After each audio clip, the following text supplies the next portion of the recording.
Aujourd'hui, dans Faites entrer l'invité, nous allons vous raconter une histoire, celle d'une vie broyée. En 2007, une affaire défraie la chronique en France. Un jeune franco-marocain est condamné à 10 ans de prison ferme pour un braquage dans la ville de Nantes, dans le nord de la France. Le 1er novembre 2004, 3 hommes masqués et armés pénètrent dans un supermarché. Ils séquestrent 17 employés et volent dans les caisses 45 000 euros. Lors de l'enquête, l'un des braqueurs donnera aux policiers un nom, celui de Youssef Zouini, un ancien camarade de classe. La machine judiciaire se met en marche. En 2005, Youssef est arrêté, jugé et condamné. La descente aux enfers va commencer, mais il ne cessera de clamer son innocence. Il enverra des centaines de courriers aux magistrats pour leur demander de tout revérifier. Après des années de prison, dont 6 mois d'isolement, 1 an d'interdiction de voir sa famille, 6 prisons différentes, il a été innocenté suite à la demande du procureur. Nous sommes alors en 2009. Dans le dossier, il y avait de très nombreuses erreurs. Devant les médias, l'avocat de Youssef Zouini dira ces quelques mots qui résument beaucoup de choses. Cette affaire, dit-il, est l'illustration du dévoiement du principe de la présomption d'innocence. Pour faire acquitter Youssef, on a dû prouver son innocence alors que logiquement, la justice aurait dû rapporter la preuve de sa culpabilité pour le condamner. Parce que oui, le plus incroyable dans cette affaire, c'est que cette condamnation a été prononcée sans preuve réelle. Youssef aura passé 2 années derrière les barreaux pour rien, subi les humiliations, regardé de travers par beaucoup, et puis il y a surtout la blessure ouverte d'une injustice terrible. Son histoire, il la raconte dans un livre qui sort aujourd'hui au Maroc, le titre 70-80, un livre qu'il a coécrit avec un autre jeune homme que vous connaissez bien puisqu'il s'agit de Wadi Adada. Bonjour messieurs. Bonjour Ftihia Laouni. Bonjour Wadi. Bonjour. Alors ravi de vous avoir. Très impressionné d'être dans ce dispositif de Faites entrer l'invité qui porte particulièrement bien son nom. Oui, pour le coup, exactement. C'était un peu mon introduction parce que Faites entrer l'invité, ce sont des invités du milieu social, politique, environnement, pour le coup. Et ça porte bien son nom parce qu'on fait, on essaye de faire dire absolument tout. Je vais d'abord revenir sur quelques événements de votre histoire, Youssef. Parce que ce qui est fou dans toute cette affaire, et ce que l'on retient à la lecture de ce livre dont on va parler dans un instant, c'est que c'est parti d'une erreur. Et l'erreur même, c'est vous qui l'avez faite avec un oubli de date, une erreur de date qui va vous jouer un très très mauvais tour. Oui, alors effectivement, je m'étais trompé dans mon emploi du temps que j'avais donné aux enquêteurs. Donc là, vous êtes devant les enquêteurs qui vous demandent en fait de justifier ce que vous faisiez ce jour-là où vous étiez. Voilà, donc on m'a demandé de ce que j'avais fait de ma soirée d'Halloween il y a 6 mois. Donc c'est difficile. 6 mois après les faits. 6 mois après les faits, donc c'est difficile de se souvenir ce qu'on a fait cette nuit-là, particulièrement lorsque vous savez que vous n'avez rien fait de particulier. Donc forcément, il ne s'est rien passé de particulier cette nuit-là, donc je me souvenais pas vraiment de ce que j'avais fait, de mon emploi du temps. Et je me suis trompé en fait de 24 heures. Et qui ont tout changé. Voilà, une erreur qui m'a été fatale, puisque je me suis retrouvé à être dénoncé enfin, on m'a traité de menteur, c'est-à-dire que moi, je veux dire, si on ne m'avait pas confronté face à cet élément concernant la téléphonie, je ne savais absolument pas que j'étais au téléphone ce soir-là, quoi. Et ce soir-là, donc, vous étiez au téléphone avec votre ami. Voilà. Vous étiez chez vous. Voilà. Mais vous n'étiez pas en mesure de le prouver à ce moment-là. C'est-à-dire que 2 mois, en fait, après ma mise en examen, il y a une étude qui a été réalisée sur mon téléphone portable qui permettait d'établir que, notamment par les déclenchements de bornes, que mon téléphone se trouvait à mon domicile au moment du vol à main armée et qu'il émettait un appel en plein moment du déroulement des faits. Donc, c'est-à-dire que 2 mois après ma mise en examen, il y avait un élément qui prouvait que techniquement je ne pouvais pas être sur les lieux d'un vol à main armée, et cet élément était au dossier depuis le tout début d'instruction, depuis le tout départ. Pourquoi personne n'a retenu cet élément qui prouvait en fait, qui vous donnait un alibi? Comment c'est possible? Puisque je pense que étant donné que cet élément était au dossier depuis le départ, donc le juge d'instruction n'a pas pu passer au travers, puisque c'est la première chose qu'ils ont étudiée, c'est-à-dire la téléphonie. Et donc c'est très difficile quand on est juge d'instruction et qu'on met une personne en examen et qu'on place une personne en détention, de faire machine arrière et de se dire, voilà, il y a quand même un élément qui est quand même troublant, pour lequel je devrais confronter ce jeune homme, puisque si dès le départ, le juge d'instruction m'avait confronté justement face à cet élément et me dit « Monsieur Zouini, vous aviez prétendu passer la soirée avec votre petit ami physiquement, mais nous, d'après les constatations qu'on a effectuées sur votre téléphone mobile, il apparaît que vous avez appelé votre petit ami. » Donc l'appel n'est pas non plus... l'appel est quand même très important puisqu'il intervient en plein déroulement des faits et le numéro en question est le numéro de ma petite amie. Donc c'était quelque chose de très clair. Donc si j'étais pas avec ma petite amie, j'étais avec elle au téléphone. Donc en tout cas, il y avait peut-être une erreur d'emploi du temps, mais le téléphone parlait de lui-même. Alors vous avez été condamné à 10 ans de prison ferme pour des faits. Non seulement vous n'étiez pas sur les lieux, ça va vous paraître un peu naïve cette question, mais comment vous réagissez à quand vous entendez que vous êtes condamné? Vous avez envie d'hurler ou vous vous dites c'est pas possible, n'importe comment, il y a une erreur, ils vont très vite la rattraper? Est-ce que vous y croyez? Pas du tout. Je me souviens de quelques minutes après ma condamnation, j'ai été rapatrié, j'ai été reconduit en prison. Et je me souviens, 2 secondes avant de rentrer dans ma cellule, je regardais les surveillants et je leur ai dit « Vous m'avez bien eu. Elle est où la caméra ?» Et je pensais vraiment à une caméra cachée. Une blague. Et on m'a dit « Il n'y a pas de caméra cachée, Zouini rentre là-dedans. » Et je suis rentré dans ma cellule à l'isolement et j'avais été comme foudroyé parce que j'y croyais pas. Et j'avais l'impression c'était tout un nouveau monde que je venais en fait de découvrir. Et j'ai même l'impression d'être né le soir de ma condamnation. Parce que c'est-à-dire que je voyais plus du tout la vie, ma vie d'avant. C'est-à-dire que j'ai l'impression d'être né ce jour-là, que j'avais plus de vie avant. Et que je venais de découvrir un nouveau monde, que je venais de découvrir la vraie vie en fait. Et j'avais été quand même très très sonné par le verdict, mais j'avais gardé ça à l'intérieur de moi. Et j'avais été... c'était irréel, puisque je savais que la preuve de mon innocence était dans le dossier. J'avais vu comment s'étaient passés les débats, notamment le chef d'enquête de la police judiciaire qui dit aux jurés que je n'ai pas pu participer aux faits, qu'il y avait un élément matériel qui n'avait pas été exploité davantage par le juge d'instruction, c'est-à-dire qu'on n'avait pas pris le temps d'identifier le numéro qui a été appelé au moment des faits. Alors si on avait identifié le numéro et qu'on s'était aperçu effectivement que c'était le numéro de ma petite amie, effectivement on se serait dit bon, c'est quand même un peu étrange. Monsieur Zouini prétend être avec sa petite amie, mais d'après les constatations téléphoniques, il l'a appelée. Alors votre innocence, vous allez l'acclamer haut et fort, vous allez envoyer des centaines de courriers, plus de 400 courriers à des magistrats pour leur demander la réouverture de votre dossier. Qu'est-ce qui a fait que la machine est partie à l'envers ? C'est-à-dire que moi j'ai été mal conseillé dès le départ, c'est-à-dire que j'avais un avocat qui était commis d'office à l'époque et qui est complètement passé au travers de cet élément matériel qui était bien présent. Vous n'aviez pas les moyens de vous payer un avocat ? Non, pas du tout, c'est que si vous voulez, moi je partais, j'étais innocent. Voilà, vous partiez du principe qu'il n'y avait pas besoin d'avoir une grosse machine de défense. Voilà, parce que pour moi, je me dis qu'on est quand même en France, qu'il y a quand même des lois, c'est des faits qui sont quand même passibles de la cour d'assises, et que pour se retrouver devant un jury d'assises, il faut quand même des preuves assez sérieuses, et pour se faire condamner également.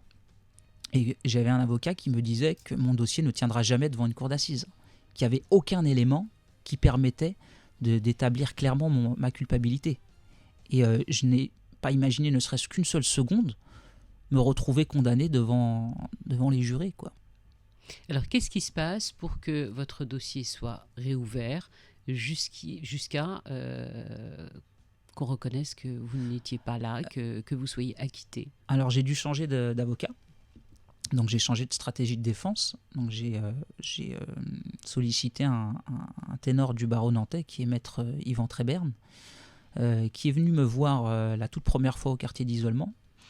Et je lui ai dit que je voulais simplement une analyse sur mon téléphone portable, c'est-à-dire qu'on identifie le numéro qui a été appelé au moment des faits et qu'on fasse un listing téléphonique sur les quelques jours précédents le vol à main armé pour qu'on constate que j'avais bien l'habitude d'appeler très tôt le matin, à cette heure-là, etc. Puisqu'on était en pleine période de Ramadan et c'est ce qui justifie mon appel assez matinal à 6 heures du matin. Et donc, mon avocat a demandé un supplément d'enquête qui n'a été réalisé que 15 jours avant le nouveau procès. Donc, c'est-à-dire qu'il a vraiment insisté pour que ce supplément d'enquête soit fait, soit effectué. Donc, c'était resté sans réponse. Et j'ai menacé mon avocat de le planter, de ne pas venir à la session d'assises si le supplément d'enquête n'était pas fait. Parce qu'on allait se retrouver encore dans le même souci, dans le même problème. Parce que lorsque j'étais au premier procès, alors on m'a dit écoutez, monsieur Zouini, c'est vous qui dites que vous avez appelé votre petit ami. Nous, on ne le sait pas. Alors c'est quand même étrange, puisqu'on se dit que la justice a quand même payé des sommes astronomiques auprès des opérateurs téléphoniques pour savoir notamment avec les antennes relais où est-ce que le portable se situe. Donc c'est des choses quand même assez techniques qui coûtent relativement cher. Et on n'a pas pu procéder à la simple identification d'un numéro de téléphone. D'un numéro de téléphone et un numéro qui a été passé en plein braquage, sachant que le braquage est à plus de 10 km du lieu où se trouve mon téléphone. Donc c'était... Aujourd'hui, vous en parlez, ça fait quand même pratiquement 10 ans. Oui. Plus de 10 ans d'ailleurs, cette affaire. Vous arrivez à mieux dormir, vous êtes arrivé à vous en remettre, ou c'est toujours, encore au jour d'aujourd'hui, une blessure totalement ouverte? Et je vais prolonger ma question en vous demandant si, dans toutes les... On a souvent entendu parler d'erreurs de justice énormes qui ont été faites pour vous. À aucun moment, il n'y a eu la présomption d'innocence? Si vous voulez, pour moi, mon cas n'est pas une erreur judiciaire. Parce qu'une erreur judiciaire, c'est quand la justice n'a pas tous les éléments dans un dossier pour permettre d'établir la vérité. J'ai été reçu par le président de la commission Outreau, qui est M. André Valigny, qui a pris le temps de me recevoir à l'Assemblée nationale, qui était président de l'enquête parlementaire sur l'affaire Outreau, très grosse erreur judiciaire en France, qui m'a dit « Votre affaire est encore plus grave que l'affaire Outreau. » Puisque vous aviez cette espèce de Myriam Badaoui, comme dans l'affaire Outreau, qui vous mettait en cause, mais contrairement à l'affaire Outreau, vous aviez un élément matériel qui prouvait que techniquement, vous ne pouviez pas être sur les lieux du vol à main armée. Et cet élément était au dossier depuis le départ. Donc, oui, pour moi, je n'ai pas eu cette présomption d'innocence. Il y a une auditrice qui me demande, et à très juste titre, on parle de plusieurs personnes, j'ai parlé dans mon introduction de plusieurs personnes lors de ce braquage. Les autres personnes ont été arrêtées ou pas? On a été interpellé à 4 personnes et finalement, moi j'ai été innocenté à la demande de l'avocat général. 2 autres personnes ont été acquittées, faute de preuves, et une seule personne finalement a été condamnée pour ce vol à main armée. Et cette personne qui a été condamnée n'a jamais rien dit vous concernant? C'est la personne justement qui m'avait accusé faussement, qui s'est retrouvée être condamnée à 15 ans de réclusion criminelle. Et c'est celle qui vous avait balancé en quelque sorte, balancé un nom parce qu'il en fallait un. Voilà. Alors on est aujourd'hui pour parler de ce livre qui sort, dans lequel vous racontez votre histoire, où vous revenez un petit peu sur votre vie d'avant, parce que pour vous il y a vraiment un avant, un pendant et un après. Le pendant, toutes ces années d'incarcération, les allées et venues, la privation aussi du contact familial, du contact de vos proches. Et ce livre, vous l'avez coécrit avec Wadir. Moi, j'aimerais bien savoir comment vous vous êtes rencontrés tous les deux, Wadir. C'est comme toutes les belles choses, c'est un peu grâce à l'effet du hasard. Même si je ne crois pas trop au hasard. Une belle coïncidence, c'est une amie en commun qui nous a mis en contact, Najma pour ne pas la citer, et qui un jour m'appelle, me dit tiens, je connais un gars, il vit aussi en France, il vient de temps en temps au Maroc, et il a vécu un truc absolument terrible, et il voudrait raconter ça dans un bouquin. Est-ce que ça t'intéresserait de t'en occuper ? Et à l'époque, comme quoi, c'était à ce moment-là, je commençais un peu à réfléchir, à pouvoir écrire des choses. C'était bien avant imaginer Alors, si c'était vrai. c'est avant si c'était vrai. Avant imaginer si c'était vrai. Donc on n'a pas la primeur. Mais on a sorti les chroniques avant. Et donc je me dis, bon bah tiens, même si le projet se fait pas, la manière dont elle me parle de Youssef, ça vaut au moins le coup de le rencontrer, de l'écouter, et puis de voir comment est-ce que je pourrais l'aider, même si c'est pas moi qui réalise le projet. Et donc on se voit, on prend un café au Ma'arif à Casablanca, il était dans les parages, et je rencontre ce jeune homme, comme ça, bien propre sur lui. On est loin d'imaginer ce qu'il a enduré avec son sourire éternel.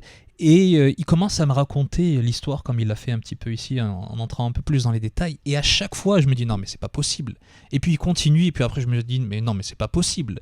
Et puis à chaque fois, il y avait un rebondissement qui rendait son récit de plus en plus incroyable, dépassant de loin la fiction. C'est-à-dire que les éléments qu'on a dans le bouquin, qui sont les éléments de l'histoire de Youssef Zouini, si vous mettez ça dans un scénario de cinéma, vous dites non mais là le scénariste énorme, il a exagéré quoi. Je veux dire attends, je veux bien qu'on en arrive à ce stade-là, mais de là à ce qu'il se retrouve empêtré, en plus de son affaire de braquage auquel il n'a pas participé, à une affaire de séquestration avec kidnapping, viol et compagnie, on se dit mais c'est pas possible quoi, c'est le ciel qui lui tombe sur la tête.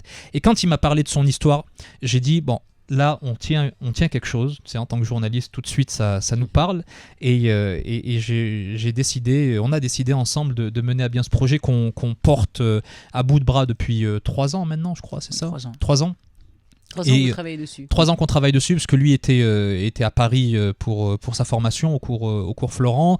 Moi, j'étais ici entre la radio, entre la télé, etc. Donc, on essayait de se voir, on travaillait par téléphone, par mail, etc. Mais justement, comment vous avez travaillé pour ce livre ? Alors, j'ai effectué plusieurs déplacements entre la France et le Maroc.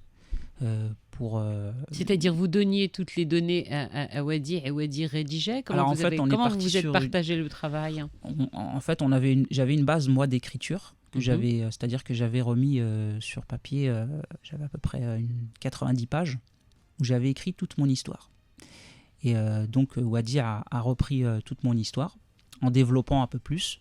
Et ensuite, on a multiplié les séances d'écriture avec des questions sur lesquelles...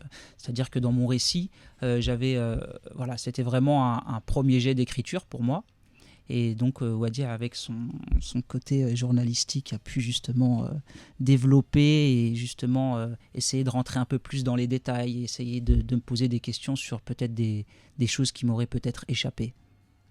Parce que cette démarche, en fait, elle a aussi eu un aspect un peu... Tu vois, ça a été une espèce de résilience pour lui, et je sentais qu'il avait besoin de raconter. Donc moi, j'étais vraiment là pour recevoir cette espèce de colère, cette espèce de souffrance, parce que à chaque fois qu'il raconte l'histoire, Youssef, il la revit, et on la vit avec lui. C'est ça qui est extraordinaire.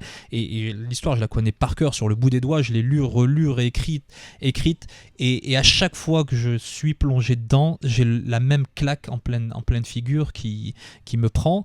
Et donc, on a fait ce travail-là vraiment d'accouchement, c'est-à-dire que la base qu'il avait, il a un peu comme exorcisé ce qu'il avait vécu de manière très brute, et j'ai repris tout ça en l'interviewant, en faisant vraiment un travail de recherche, en essayant de comprendre toutes les connexions entre son histoire, ce qu'il a vécu, ce qu'il a enduré, et la manière aussi dont il perçoit les choses, pour essayer, parce que ce qui est intéressant dans l'écriture, c'est au-delà des faits de manière brute, c'est d'essayer de partager avec le lecteur, absolument, de faire vivre au lecteur tout le ressenti, toute l'émotion, et ça, la force des mots, doit permettre de le faire. C'est pas évident, et donc il y a eu des va-et-vient comme ça régulier, et puis au final, quand j'ai eu toute la matière entre les mains, il y a tout ce travail de mise en forme, d'adaptation, des choses qu'on a enlevées, des choses qu'on a laissées, avec des perspectives futures peut-être d'en faire un scénario de cinéma. Ah bah oui, j'ai vu la préface et elle n'est pas par hasard, non plus, bien évidemment, puisque c'est une préface de la productrice de cinéma. Grande productrice. Bien évidemment. Khadija Halami, parce que vous aimeriez beaucoup que votre histoire devienne un film, afin que le maximum de monde soit au courant. J'imagine que c'est pour ça que vous avez envie de partager. C'était important pour vous de raconter votre histoire dans les détails, parce que c'est vrai qu'il y a eu énormément d'articles de presse décrits. Vous aviez envie de donner tous les éléments à tout le monde? C'était ça le plus important? Non, pour moi, le plus important, c'était déjà de pouvoir refaire ressortir tout ce que j'avais à l'intérieur de moi.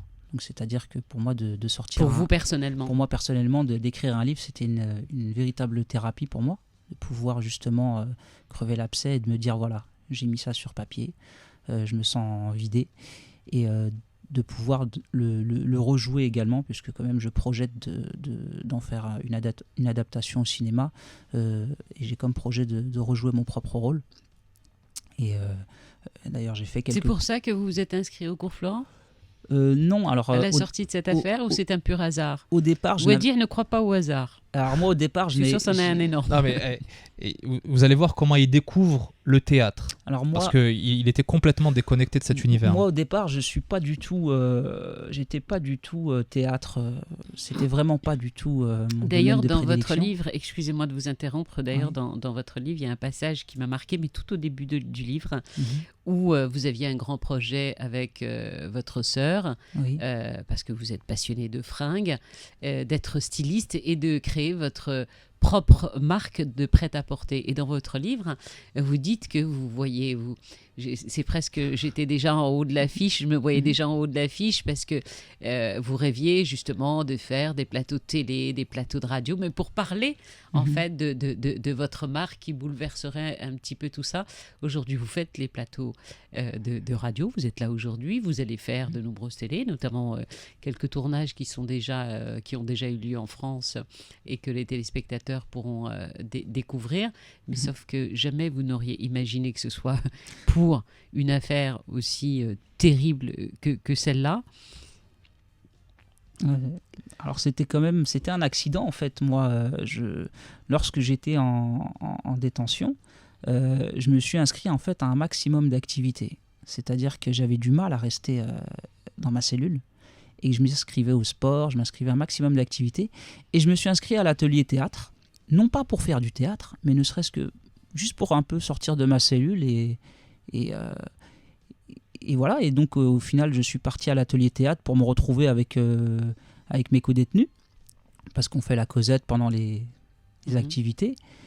Et tout de suite on a eu des ateliers d'improvisation et tout de suite ça a été le coup de foudre en fait. J'ai tout de suite accroché, donc j'y suis revenu une deuxième fois, une troisième fois, et là j'ai commencé à ouvrir des bouquins, j'ai commencé à me plonger dans la littérature et je me suis senti... je sentais que ma haine était canalisée en fait. C'est-à-dire que le théâtre me permettait justement de m'évader de ma condition de détenu, sachant que c'était très difficile pour moi puisque je ne vivais pas la prison comme les autres, parce que je la vivais dans la peau d'un innocent, donc il me fallait vraiment quelque chose qui fasse que je m'évade au maximum quand j'étais en prison.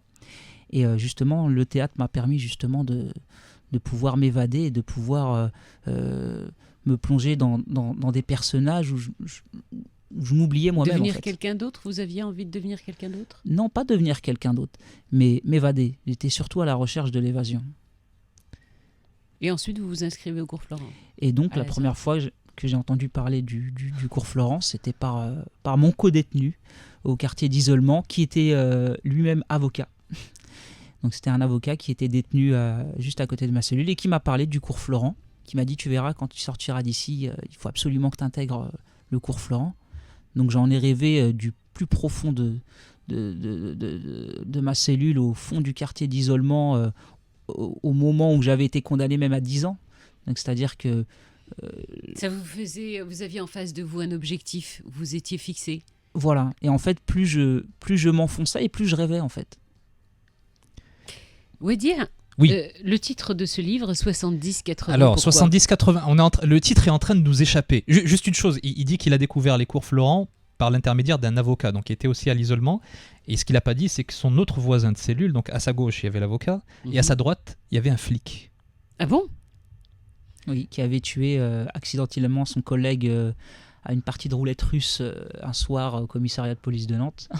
Donc il se retrouve, le gars, t'imagines quand même, condamné à tort et à l'isolement, avec d'un côté un avocat et de l'autre un policier. Donc tout ça pour te dire, il y a des choses dans cette histoire qui sont juste hallucinantes. Tu mets ça dans un scénario de cinéma, tu te dis non mais c'est pas possible, quoi. Et c'est l'avocat qui était à côté de moi. Oui. Avec qui j'ai noué un contact, parce que bon, on est à l'isolement, on peut pas se voir. Par contre, on peut se parler aux fenêtres. Donc pour noyer un petit peu le quotidien et pour rompre un peu avec la solitude, donc on parle un petit peu entre nous. Donc c'est là que je fais la connaissance de l'avocat et du policier. Et j'ai l'avocat qui me dit, voilà, écoute mon garçon, j'ai été condamné à cause d'un autre confrère, mais malgré que j'ai été condamné à cause de lui, c'est quelqu'un que je respecte énormément et je vais te le conseiller. Et il m'envoie son nom par le surveillant, je lui écris et c'est cet avocat-là qui me fait sortir de toute cette histoire. C'est un truc de dingue. On en a presque trop dit. Donc ce titre, 70-80. Alors le titre, il est en train de nous échapper. Le titre, tu sais très bien que c'est toujours très stratégique, que ce soit dans un article de presse, à la télé ou encore plus dans un livre. Alors 70-80, c'est vrai que ça sonne bien, mais le titre précis, c'est 7080. Et si vous regardez sur la couverture, il y a 2 petites apostrophes, et c'est 7080 secondes. Avec ce qui a été dit tout à l'heure, vous commencez à positionner, le sens. C'est 7080 secondes. Eh ben c'est 7080 secondes. À partir du moment où Youssef est emprisonné. Non. Au moment du braquage. Il faut lire le bouquin pour le trouver. Alors ça m'a échappé. Ça, toi, voilà. tu as l'élément. Tu en as parlé tout à l'heure, peut-être sans t'en rendre compte. Mais voilà, c'est l'intrigue, c'est le cœur de l'histoire. Et tout de suite, quand on en a parlé, d'ailleurs, on s'est mis d'accord immédiatement, comme on s'est mis d'ailleurs, c'est tombé de, franchement ça coulait de source quand on a parlé de Khadija Alami pour la préface, et pareil pour le titre, on s'est regardé un jour, on était à Paris il me semble, ou à Casa, je me souviens plus très bien, autour d'un café, café pour moi, chocolat pour lui, non, même pas, et on s'est dit, tiens, le titre ça va être un chiffre, et on va mettre cette durée là, qui correspondra à un moment précis dans l'histoire, un rebondissement central, et on en a fait effectivement le ça y est, titre. Je vois parfaitement lequel. Voilà, mais c'est mieux de pas dire. En fait. Mais il faut pas le dire, il faut laisser un peu le suspense. On lui souhaite bien évidemment une longue vie. Vous êtes déjà sollicité par des médias en France, parce que cette histoire se passe tout de même en France. Oui. Je viens actuellement de faire une interview avec TF1 qui va paraître dans 7 à 8. Donc c'est une grosse émission en France qui passe le dimanche à 18h, qui est regardée par quand même plus de 5 millions de téléspectateurs. Nous aussi, on est une très grosse émission, je vous signale, Youssef. Nous, c'est au moins 10 millions. Je plaisante. Donc il va y avoir une nouvelle vie qui va démarrer cette fois-ci en faisant de la promo. Voilà. Pour totalement autre chose. Voilà, puisque mon affaire avait été beaucoup reprise par la presse écrite et par les médias télévisés, donc forcément pour rester aussi dans la continuité et surtout dans le contexte. Et puis je pense que de nombreux médias, et nous, nous en faisons partie, il y a plein de détails justement dans ce livre sur ce qui vous est arrivé, parce que c'est chronologique en fait. Ça va du juste avant, le pendant, comme je disais tout à l'heure. Est-ce que vous êtes devenu aujourd'hui un comédien aussi incroyable que ça puisse paraître entre un flic et un avocat? Comment vous allez faire, vous, à dire, pour faire la promo de ce livre? On va se débrouiller tant bien que mal. La chance que j'ai là, c'est qu'on est 2. Bah oui. Donc ça démultiplie les forces. Voilà, quand l'un n'est pas là, l'autre prend le relais. Dans la mesure du possible, on va essayer d'être ensemble. Ce que je tiens à souligner, c'est que c'est le premier média national que l'on fait, Radio 2M, forcément. C'était la moindre des choses, et donc voilà, il y a pas mal de sollicitations. J'ai la grande chance d'avoir eu Imaginez si c'était vrai, qui a été conçu, même si je peux m'exprimer ainsi, ici dans ce studio là, qui a ouvert pas mal de portes, un véritable succès, qui a bien fonctionné et qui continue de fonctionner, alhamdoulilah, et celui-ci arrive avec pas mal de surprises. Alors ce qu'on me dit, déjà le deuxième, oui, il était prêt, donc parce on n'allait pas. En réalité, voilà, il était dans les starting blocks bien avant. Pour tous les auditeurs qui ont écouté cette émission, ce livre, on le trouve, ça y est, au Maroc? Ça y est, il est disponible. Alors dans un premier temps, Casablanca, Rabat, Fès et Marrakech. peuvent y aller vous verrez, aujourd'hui. ils peuvent y aller dès dispo. hier. Dès hier, c'était bon. Et puis, il va être ensuite distribué à partir du 15 décembre sur l'ensemble des bonnes librairies marocaines dans à peu près 25 villes. Et puis, pareil, le 15 décembre, en même temps, au niveau de la France, il sera disponible en librairie. Et puis voilà, peut-être ailleurs. Ce qui est intéressant aussi de souligner, c'est que, parce que j'ai eu beaucoup de demandes sur Imaginez si c'était vrai, c'est qu'il va être traduit en arabe. Donc 7080 secondes est en cours de traduction. Chers confrères, amis et auditeurs arabophones, vous n'êtes pas oubliés sur ce coup. Dire aussi que c'est aux éditions Approche, maison d'édition qui se trouve à Fès, dans ma région, c'est pas un hasard. Qu'il est dispo pour ceux qui Il est très bon en comptent. promo, on va dire. Vous avez Je me suis aucun préparé, souci mais à attends, vous j'ai de faire. qui tenir. Il Ouais. n'oublie personne. 89 Ouais, dirhams pour le prix public marocain. La couve, si je peux en parler très rapidement, c'est une belle œuvre. Voilà, Oui, cette c'est un espèce tableau. de clair-obscur, c'est un tableau d'un artiste plasticien qui est un grand ami qui s'appelle Faisal Hmishen, qui a énormément de talent. Il est basé à Agadir et donc il a eu la gentillesse de nous donner, de nous confier son œuvre pour qu'on en fasse la couverture. Et donc cette préface de Khadija Halami, productrice Absolument. de cinéma, membre de l'Académie des Oscars. S'il vous plaît. On lui souhaite plein de vie à ce livre. Une phrase pour clôturer, qu'est-ce que vous aimeriez, Youssef, que l'on retienne, que retiennent tous vos lecteurs? Que malgré les difficultés et les épreuves qu'on traverse dans la vie, il ne faut surtout pas se laisser habiter par la haine et la rancœur. Une note positive, en gros. Voilà, et Vous de toujours positiver, et de toujours aller de l'avant. Aller de l'avant. Et de faire de ces épreuves-là une force. C'est le cas pour vous? Oui. Sinon, je ne serais pas là.